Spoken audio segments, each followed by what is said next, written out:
In this video, I'm gonna be showing you how you can create that wave coming out of After Effects logo. That's a pretty dope effect which I used in one of my intros, and without dragging out, we're gonna get straight into Adobe After Effects. So we're back in the software. I'm gonna show you the comp settings, 1080 by 1920. And the only thing I prepared for today is a logo. You can literally use any logo you want, it's gonna work for everything. But I definitely need to scale it down, something that should do. Then I'm gonna right click that layer and I'm gonna hit pre-compose. Let's call it a logo. And now I'm gonna go ahead and click Y on the keyboard and I'm gonna grab that point on top of the logo. Then what we need to do is grab the pen tool and I'm just gonna create a cut through the logo. So make sure the layer is selected and we're just gonna do it like that. So it's kind of looking like it's breaking apart. All right. And I'm gonna duplicate it by hitting Ctrl D. Then I'm gonna double click M. And first we need to hit invert it. And then as you can notice, we got that line over here. So in order to fix it, we just need to play around with mask expansion. Just 2 pixels minus 2 pixels should be fine. Then what we need to do is select both layers. I'm gonna click R and I'm gonna set keyframes for rotation. I'm gonna move forward and we're just gonna play around with the values to kind of open it up. Just like so, maybe it's too much. Alright, I'm gonna select all the keyframes, hit F9 in order to easy ease, and then we're gonna click the graph editor icon. Now let's go ahead and create a peak on the left. I'm gonna select these 2 keyframes as well, and also drag it to the left. If we fit the graph, that's how it's looking. Pretty nice. Let me just move it forward, somewhere here. By the way, if you go to the description, you can sign up for my 30 lessons in 30 days. I highly recommend to do it because you're gonna get some free assets. Alright, but we also need our wave. So in order to do this, we need to make sure that nothing is selected. I'm gonna head over to the pen tool again, and we're just gonna kind of imitate the wave look. So for this, I'm just gonna create such a shape that is gonna go downwards. And we're just gonna put it like that. And now as you can notice, I got it set to linear gradient. So in order to do this, you just need to head over here and click on linear gradient. Then I'm gonna click that rectangle, and I already set my colors which I used in one of the intros, so you can literally copy them. Just make sure to copy the hex code. So this is one and that's the other one. I'm gonna hit OK, and then what we need to do is kind of soften it out because it's very harsh in the middle. So in order to do this, I'm gonna grab one of these points, move it to the left, and then this one to the right. If you don't see these points, just make sure to select the layer and then double click on the outline. We can rename it to wave, and I'm gonna drop it below our logos. So that's how it's presenting right now. So we kind of need to make it look like it's spilling out of a logo. So for this, I'm gonna use the effect called linear wipe.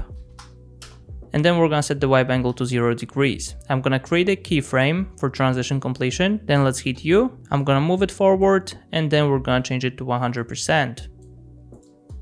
So that's how it's looking. And the thing is that it starts around, let's say 55% or maybe 60.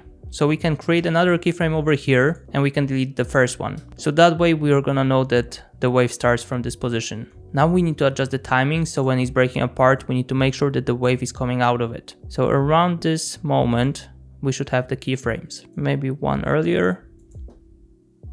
Pretty nice. Then we need to get rid of that harsh line over here. So for this, I'm gonna use the feather. Let's set it to 120. Alright, this is way better, but the thing is that it doesn't really have that wavy look. So what I'm gonna do is add turbulent displays to our wave, and that way it's already looking so much better. But the thing is that we need to add a little bit of movement. So for this, I'm gonna head over to evolution, I'm gonna alt click the stopwatch, and let's type in time asterisk 100. Let's see now. Alright, so it's already looking really nice. Probably what I would do is just extend these keyframes for transition completion, so the wave is slower, but at the same time we're gonna apply easy ease. So I'm gonna hit F9, go to the graph editor, and I'm just gonna make it a bit sharper in the beginning. Yeah, that's very nice. I'm gonna actually align this with the first keyframes over here. Alright, I think we're ready to actually spice up the logo first. So for this, I'm gonna head over to the pre-comp. I'm gonna create another pre-composition out of it. Now I'm gonna apply the light sweep effect. We're gonna make sure that the center is somewhere here. I'm gonna bump up the width. Let's change the edge thickness to 2. Alright, looks really nice. Let's go back. And then here we're gonna individually apply deep glow. So I'm just gonna do it here. Let's adjust some settings. I'm gonna bump up the radius. By the way, you can use regular glow. Also, let's change the exposure to 0.3. And we're gonna add the effect called glow bounce.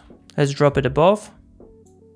and that way we're gonna get rid of these lines. So before and after. Alright, so this is pretty much perfect. Then let's set some keyframes. So I want to light it up whenever it's breaking apart. So for this, I'm gonna set the keyframe for exposure. Let's hit U. I'm gonna move back and let's change it to 0. Okay, right at this moment should be fine. Then we're gonna go ahead and copy these two effects, and I'm gonna paste it into other layer. Now one thing I will do is probably just head over to the contents of the wave. Then I'm gonna click shape, path, and I'm gonna set a keyframe. Let's move it to the beginning. We just need to find the sweet spot where the wave begins. And then we're gonna make sure that we got no errors over here. So sometimes it's too low, sometimes it's too high. So let's just fix it. All right, maybe here a bit. Again. And yeah, we're pretty much set with this. Alright, so this is literally perfect, it doesn't really go over the board. And now, the absolute game changer for the whole animation is adding deep glow to the wave. Just look at that. That's actually insane. Look at the colors, it's looking so nice. Alright, so this is literally perfect. And what I did in the original animation is create a camera that followed that wave going downwards. So this is an extra touch, you could do it as well, but that way or another it looks absolutely sick. So here we got the final result, extremely easy effect and at the same time very effective. So with that being said, I'm gonna wrap it up here and I'll see you in the next one. Cheers guys. My cat says bye.